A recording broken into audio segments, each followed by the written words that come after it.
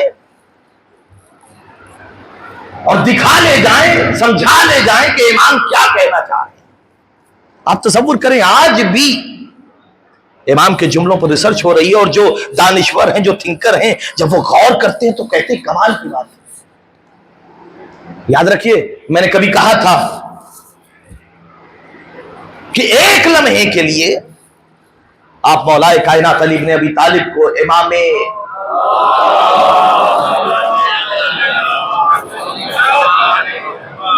ایک لمحے کے لیے تصور کر لیجئے کہ ہم ان تمام فضیلتوں سے، جو ڈیوائن فضیلتیں، جو اللہ کی طرف سے فضیلتیں، ان کو ہٹا دیجئے. آپ ہم علی کو امام اول نہیں مانتے، مثال دے رہا ہوں. عالم علم لدنی نہیں مانتے، وارث قرآن نہیں مانتے. وہ سارے علم جو پروردگار عالم نے علی کو عطا کیا ہم وہ تسلیم نہیں کرتے. ایسے انسان، ایک انسان کی حیثیت سے اگر علی کی زندگی کو پڑھیں، علی کے کلام کو پڑھیں، علی کی گفتار کو پڑھیں، علی کی رفتار کو پڑھیں، علی کے جملوں پہ غور کریں، تو دعویٰ کر سکتے ہیں کہ 2023 میں نہ کائنات میں کوئی اتنا بڑا فلاسفر پیدا ہوا ہے جو علی جیسا، نہ کوئی کائنات میں اتنا بڑا سائنٹسٹ پیدا ہے جو علی جیسا ہو، نہ اتنا بڑا کوئی سوشلسٹ پیدا ہوا جو علی جیسا ہو، نہ اتنا بڑا کوئی ادیب ہے جو علی جیسا ہو. آج کی دنیا میں وہ تمام کمالات ہٹا کے آپ علی کے ایک جملے کو دیکھیے. جارج ڈیلڈیک اپنی کتاب the voice of human justice میں لکھتا ہے، وہ یہ کہتا ہے کہ جس وقت انسان کے دل میں یہ تصور پیدا ہوا کچھ دنوں پہلے کہ ایک صاحب حقوق انسانی ہونا چاہیے، رائٹس ہیومن کمیشن ہونا چاہیے، ہیومن رائٹس ہونا چاہیے، وہ یہ کہتا ہے، حالانکہ اسلام بہت پہلے ہیومن رائٹس کی بات کر چکا تھا. امام سجاد کی ایک پوری کتاب ہے رسالت الحقوق، آپ اسے اٹھا کے پڑھیے، جس کے بارے میں یہ ہے کہ جب وہ یورپ اور امریکہ کے پادریوں کو وہ کتاب دی گئی رسالت الحقوق کہ آپ اسے پڑھیے، تو انہوں نے پڑھنے کے بعد کہا کہ مجھے بہت زیادہ سمجھ میں تو نہیں آیا، لیکن اتنا سمجھ میں آیا کہ یہ کسی انسان کا کلام نہیں ہے بلکہ یہ سیدھے اللہ کا کلام. جو رائٹس ہیں، جو حقوق ہیں، تو اسلام نے انسانیت کے حقوق پہلے بیان کر دیے تھے. جارج ڈیک کہتا ہے کہ ایک ہیومن رائٹس کمیشن تیار ہونے کے لیے ایک یہ ہوا کہ صاحب ڈرافٹ تیار ہوگا اور دنیا کے 1000 لوگوں کو، بڑے بڑے جو دانشور اور تھنکر تھے، ان کو بلایا گیا کہ آپ صاحب ایک ایک پیراگراف لے کے آئیے اور ہم اسے پھر ریفائن کریں گے اور دیکھیں گے، اور دیکھنے کے بعد ایک ہیومن رائٹس کمیشن کا ایک میثاق، ایک عہد تیار ہوگا کہ انسانوں کے حقوق کیا کیا. وہ یہ کہتا ہے 1000 دانشور اور تھنکر اپنے اپنے کلام لے کے آئے، اپنی اپنی گفتگو لے کے آئے. وہاں کسی نے علی کا ایک جملہ پیش کر دیا، بڑی توجہ کیجیے گا، ایک جملہ. جارج ڈیک کہتا ہے کہ علی کا ایک جملہ، وہ جملہ کیا تھا؟ وہ جملہ یہ تھا کہ if somebody is starving in any part of the world, that's mean his share has been taken by another one. کہ اگر دنیا میں کوئی بھی بھوک مری کا شکار ہو رہا ہے تو اس کا مطلب یہ ہے کہ اس کا حق دوسرے نے غصب کر لیا ہے. علی کا ایک جملہ کہ اگر دنیا کے کسی کونے میں، کسی پارٹ آف دا ورلڈ میں کوئی انسان بھوک مری کا شکار ہے تو اس کا مطلب یہ ہے کہ اس کا حق کسی اور نے غصب کر لیا ہے. یہ علی کا جملہ ہے. ملے گا کوئی ایسا سوشلسٹ ہے کائنات میں، کوئی ایسا دانشور؟ اور علی کا ایک جملہ اور سناؤں آپ کو، ہے کائنات میں کوئی ایسا دانشور اور تھنکر؟ لو علم الناس محاسن کلامنا لاتبعونا. لوگ اگر ہمارے کلام کی حقیقت کو سمجھ لیں، ہمارے کلام کی حقیقت کو سمجھ لیں، لاتبعونا، تو ہمارا اتباع خود بخود کرنے لگیں گے. مولا فرماتے ہیں بھئی اسلام میں قانون ہے نا، چور کے ہاتھ کاٹ دیے جاتے ہیں، چور کے ہاتھ کاٹ دیے جاتے ہیں، انگلیاں کاٹ دی جاتی ہیں، ہمارے ہاں انگلیاں کاٹ دی جاتی ہیں. مولا کا جملہ سنیے گا. مولا نے کہا ہے کہ اگر کسی ملک میں کوئی انسان روٹی کی چوری کر رہا، اگر کسی ملک میں کوئی انسان روٹی کی چوری کر رہا ہو تو چور کے نہیں، بادشاہ کے ہاتھ کاٹے جائیں گے، بادشاہ کے ہاتھ کاٹے جائیں گے. یعنی اسلام ایک ایکول ڈسٹریبیوشن کا نام ہے جہاں رزق اور ضروریات زندگی برابر مہیا. لو علم الناس محاسن کلامنا، تو اللہ کو بتانے کے لیے نہیں، یہ پہچنوانے کے لیے آئے تھے. اللہ کو پہچنوانا تھا بتانا نہیں تھا. پہچاننے کے بعد عبادتیں خود بخود ہو جائیں گی, کہنے کی ضرورت نہیں پڑے گی. اس لیے پیدا کیا تاکہ اس کی معرفت حاصل کرے. جب معرفت حاصل کرے گا تو دوسروں کی عبادت سے خود بخود مستغنی ہو جائے گا. استغنو ہو بمعرفت ہی بعبادت من سوا, کہ اگر اللہ کی معرفت آ جائے تو دوسرے کی بندگی پھر نہیں کرے گا. یاد رکھیے, جاننے والے میدان چھوڑ کے بھاگ جاتے ہیں, مگر پہچاننے والے چراغ گل ہونے کے بعد بھی نہیں جاتے. یہ ہے فرق. جاننے والے جنہیں پتا ہو معرفت نہ ہو وہ میدان چھوڑ کے چلے جاتے ہیں, مگر جنہوں نے پہچان لیا اللہ کی عبادت, اللہ کی معرفت, اللہ کو جو پہچان لیا. اور یہی وجہ ہے کہ امام نے کہا تھا, امام حسین نے کہا تھا کہ پروردگار جس نے تجھے پا لیا اس نے کھویا کیا, اور جس نے تجھے کھو دیا اس نے پایا کیا. یعنی کربلا ابدیت کا عظیم پیغام ہے. اللہ تعبدوا الا ایاہ, اللہ تعبدوا الا اللہ, اللہ کے علاوہ کسی اور کے آگے سر جھکانے کا نام نہیں ہے. کربلا حسین دولتوں کے لیے جاتے, سلطنتوں کے لیے جاتے تو حسین سر جھکا دیتے, مگر یہ حسین کا ہاتھ, حسین نے قیامت تک آنے والی نسلوں کے لیے بتا دیا.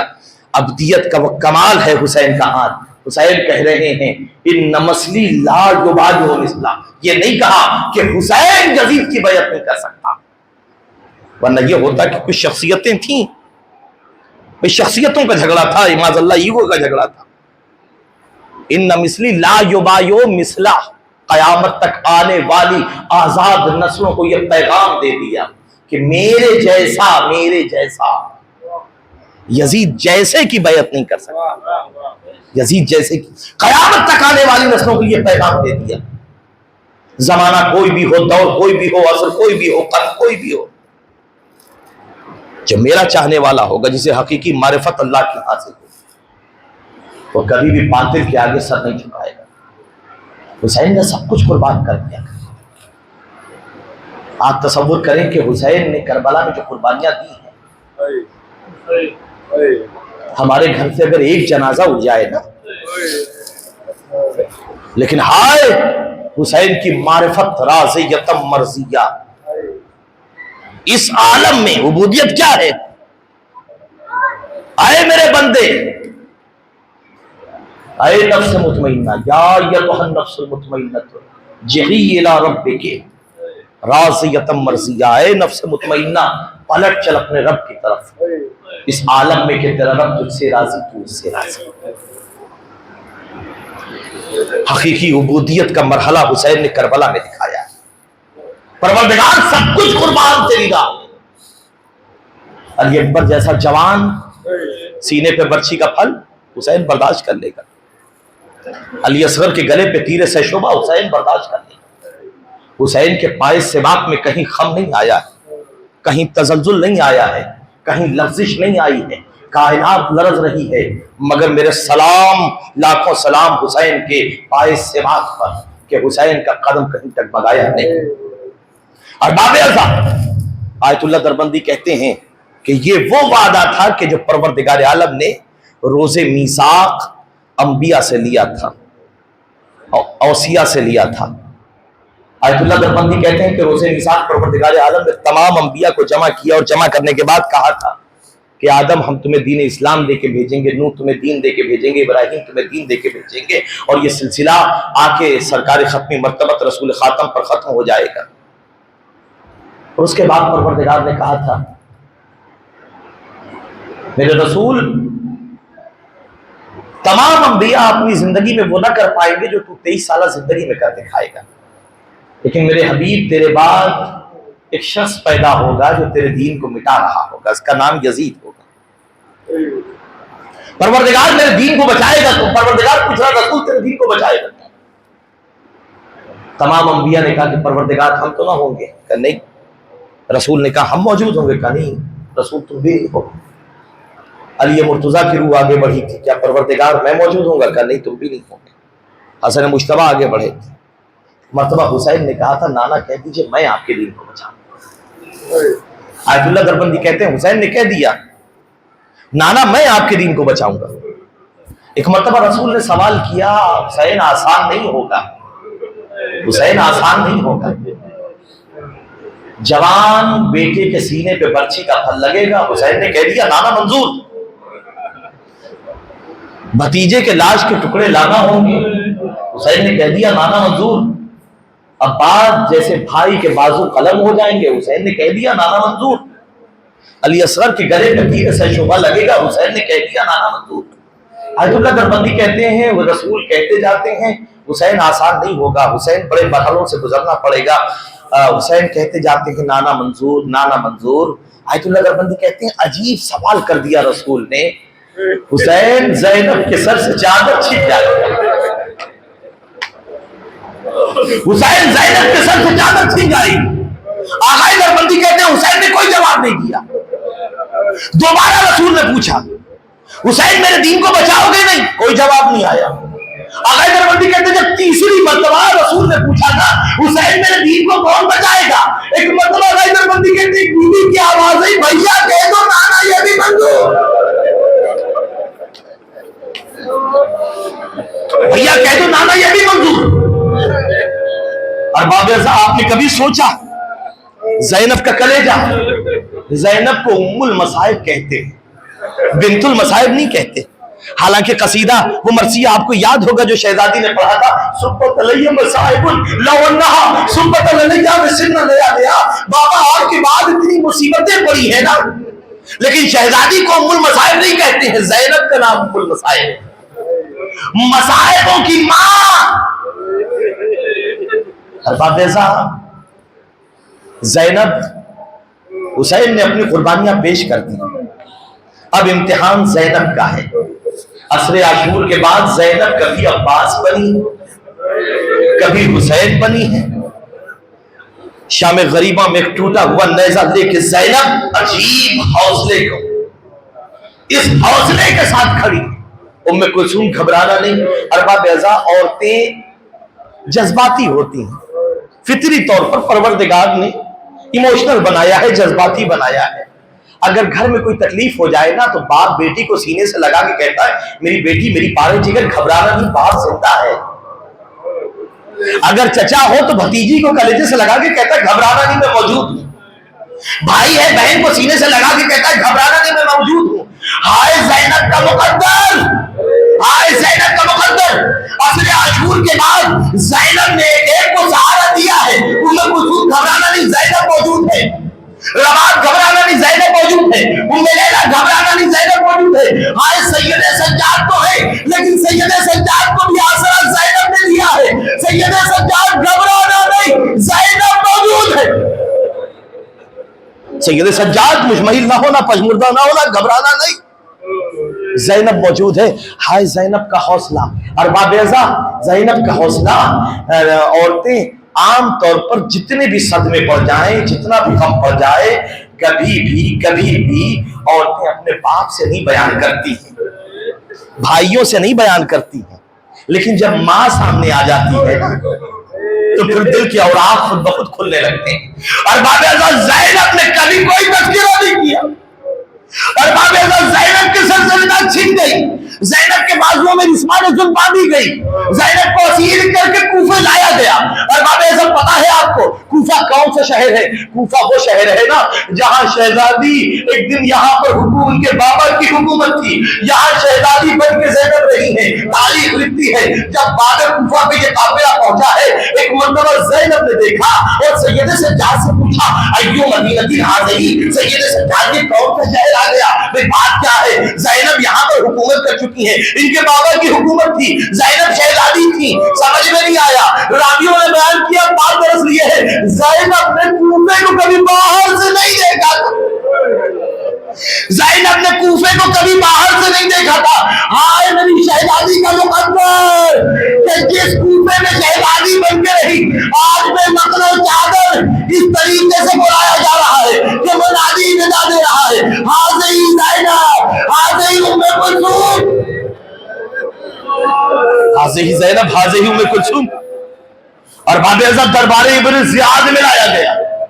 بے مخنہ و چادر، زینب کا حوصلہ دیکھیے، زینب کا کلیجہ دیکھیے، بے مخنہ و چادر زینب کو بھرے دربار میں لایا گیا۔ منادی ندا کر رہا ہے، یہ علی کی بیٹیاں ہیں، یہ رسول کی بیٹیاں ہیں، یہ ام کلثوم ہیں، یہ زینب ہیں۔ ایک مرتبہ ابن زیاد کہتا ہے شمر ان قیدیوں کو لے تو آیا لیکن مجھے سکون نہیں مل رہا ہے، میں کچھ ایسا کرنا چاہتا ہوں کہ جہاں علی کے چاہنے والے تڑپیں۔ ایک مرتبہ اس نے کہا کہ مجھے یاد آیا میں نے مختار کو قید میں رکھا ہے، علی کا بہت چاہنے والا تھا، اس گھرانے کا بہت محبت کرنے والا تھا، ذرا اسے اس عالم میں لے کے آؤ دیکھتے ہیں۔ ایک مرتبہ تاریخ لکھتی ہے قید خانے میں گئے اور جا کے مختار کی ہتھکڑیوں اور بیڑیوں کو سنبھالا گیا اور کہا مختار چلو تمہارا مولا کوفے آ گیا ہے۔